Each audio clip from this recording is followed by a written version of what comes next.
A Universidade de Brasília elabora uma queixa que será encaminhada à polícia para investigar uma página na internet que contém um manual sobre como estuprar alunas da UNB. O autor das publicações ainda não foi identificado.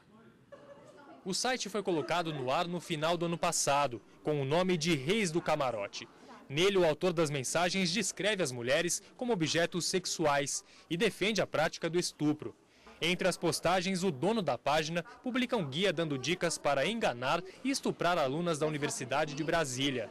O mesmo autor também cita o estupro contra alunas da Universidade Federal do Ceará e faz declarações racistas.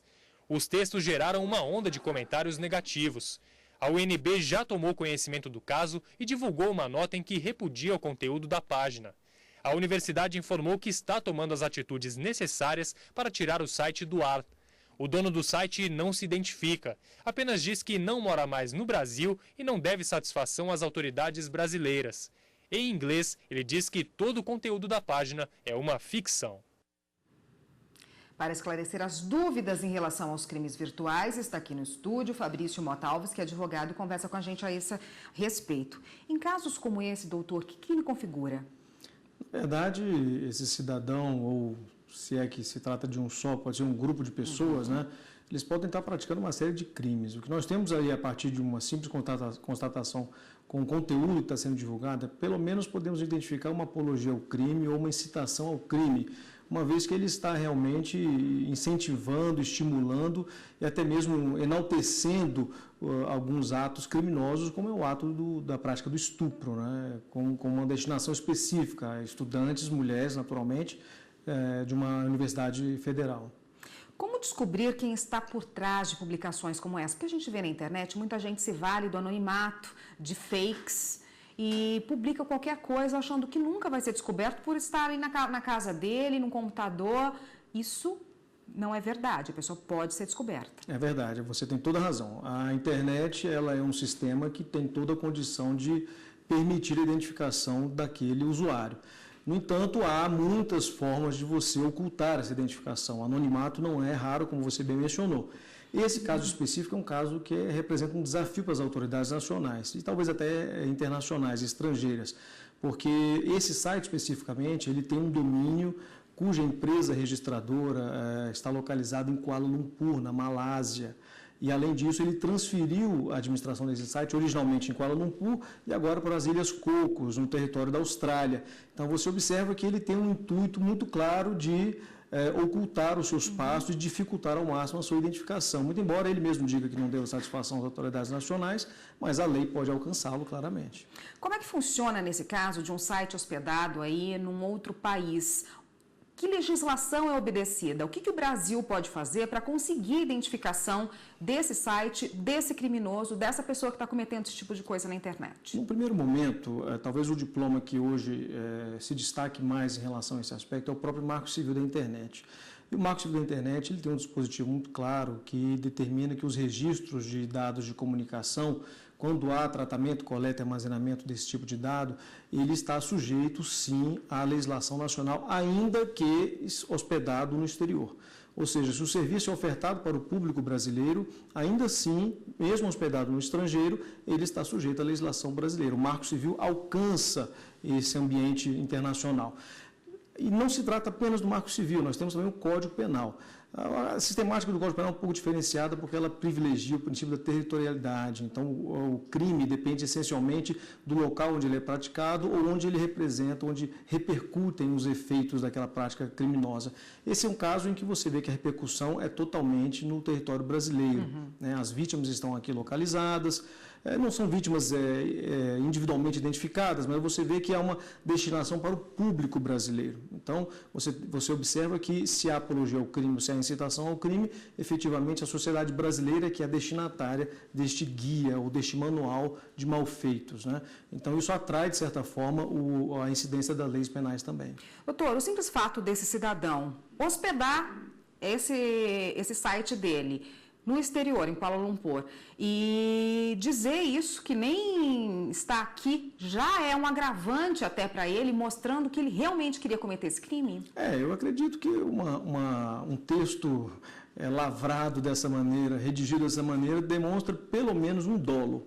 né? Você observa que ele tinha uma consciência, se prática criminosa houve, e é bem possível que tenha havido, demonstra claramente uma consciência delituosa, ou seja, ele tinha intenção de praticar aquele crime se isso realmente for configurado crime pelas autoridades judiciárias nacionais. Realmente você vê que há uma espécie de confissão do ato, né? Ele reconhece que ele pratica aquele ato e ele reconhece que, na opinião dele, aquilo não configura crime. Mas, ao dizer isso, ele demonstra que já fez uma avaliação, digamos, de criminalidade daquele aspecto, né? Isso já revela, com toda certeza, um aspecto delituoso da conduta. Doutor Fabrício, a gente só te peço um minutinho, a gente vai para o intervalo, daqui a pouco a gente volta, que a gente vai saber o outro lado também, claro. O lado civil desse crime, né? Dessa atitude. Um minutinho, por favor. Aqui no estúdio nós voltamos a falar com o advogado Fabrício da Mota Alves, que conversa com a gente hoje a respeito dos crimes virtuais. Doutor, como pedir que um conteúdo ofensivo seja retirado do ar? Só por meio de ordem judicial? Na verdade, o Marco Civil da Internet, mais uma vez, o grande diploma que regulamenta as questões que envolvem o uso da internet, tanto direitos como deveres, ele judicializou bastante essa questão, né? Havia uma discussão intensa na jurisprudência, na doutrina, sobre a responsabilidade dos provedores de conteúdo e até mesmo dos provedores de conexão, das telecoms. No entanto, o Marco Civil apresentou uma solução, um regime diferenciado, em que ele basicamente forçou agora o cidadão a judicializar a questão, se ele quiser que a empresa efetivamente se sinta compelida a fazer isso sob pena de responder. Então, de certa forma, sim, há não uma obrigação, mas em termos de eficácia, o cidadão deve sim processar as empresas para que consiga obter essa remoção de conteúdo. Se não o fizer, a empresa não será responsabilizada e poderá sentir-se desobrigada de remover, uma vez que não vai ter nenhuma consequência maior da parte delas. E há um lugar específico para que a pessoa possa denunciar algum crime virtual ou pode ser uma delegacia comum? Sim, na verdade, quando falamos de crimes, inclusive crimes virtuais, é um conceito muito genérico. Você tem crimes virtuais próprios e impróprios, tem crimes que são específicos, são aqueles crimes em que a internet faz parte do tipo penal, que é o caso, por exemplo, da Lei Carolina Dickmann, que trouxe o crime de invasão de dispositivo informático, né? Então, esse é um crime, um crime virtual próprio, específico. E tem aqueles crimes que usam a internet como instrumento. É o crime do racismo, o crime de apologia ao estupro, né? Que é a apologia a crime, por exemplo. A internet é um mero instrumento, que é um crime impróprio.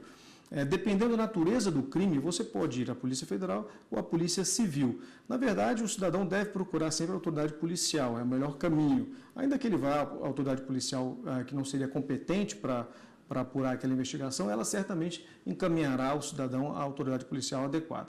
No caso dos crimes virtuais, a Polícia Federal disponibiliza no seu site um e-mail específico para esse tipo de denúncia. E por esse e-mail ela obtém um mínimo de atendimento, inclusive quanto à sua competência ou não de investigar. Então é interessante que ela acesse o site da Polícia Federal quando se tratar de crime virtual.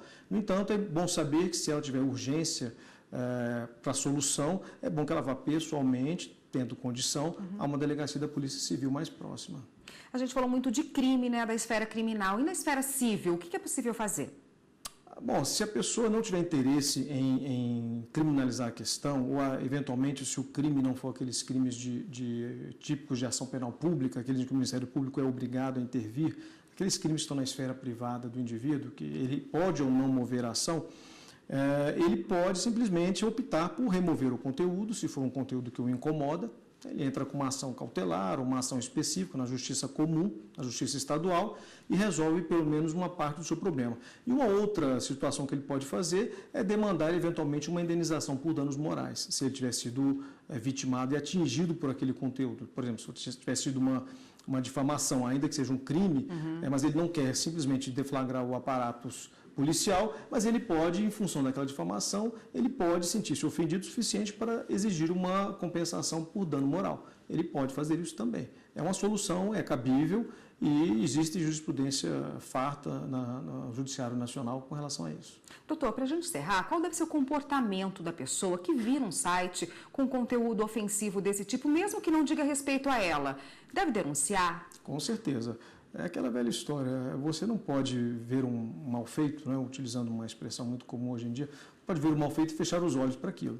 Né? Porque muitas vezes as pessoas fazem isso, né? Claro, o que está sendo feito com alguém que você não conhece pode ser feito um dia com alguém que você conhece ou com você mesmo. Né? Então é importante que você denuncie. Tem conhecimento, Se você tiver condições, leve isso à autoridade policial mais próxima, ou até mesmo encaminhe um e-mail, como eu falei, entre no site da Polícia Federal, faça uma denúncia.